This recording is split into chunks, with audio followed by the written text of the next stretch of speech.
সরকার রামিসা হত্যাকাণ্ডের বিচার দ্রুত ও সুষ্ঠুভাবে সম্পন্ন করবেন বলে আশা প্রকাশ করেছেন বিরোধী দলীয় নেতা ও জামায়াত ইসলামের আমির ডাক্তার শফিকুর রহমান। জাতীয় হৃদরোগ ইনস্টিটিউটে চিকিৎসাধীন রামিসার বাবাকে দেখতে যান জামায়াত আমির। এ সময় তিনি রামিসার বাবা মায়ের সাথে সাক্ষাৎ করে পরিবারের সদস্যদের সান্ত্বনা দেন এবং তাদের পাশে থাকারও আশ্বাস দেন তিনি।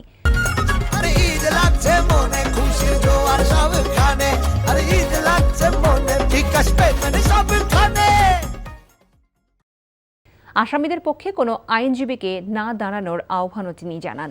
ডাক্তার শফিক বলেন, বিচারের নামে দীর্ঘসূত্রিতার কারণে অপরাধ বাড়ছে, তাই দ্রুত বিচার নিশ্চিত করে আইনের শাসন প্রতিষ্ঠার আহ্বানও জানান তিনি। এর আগে দুপুরে দেশে ফেরেন জামায়াত আমির। আমাদের প্রিয় সংগঠন সোচ্চার প্রতিবাদ করেছে, মিটিং করেছে, মিছিল করেছে, দাবি জানিয়েছে। যারা এইভাবে আত্মস্বীকৃত দর্শনকারী এবং হত্যাকারী, এদের বিচার লম্বা হওয়া মানেই হলো এদেরকে সহযোগিতা করা। মাননীয় প্রধানমন্ত্রী তাদের বাসায় গিয়ে আশ্বস্ত করেছেন 15 দিনের মধ্যে বিচার সম্পন্ন করবেন।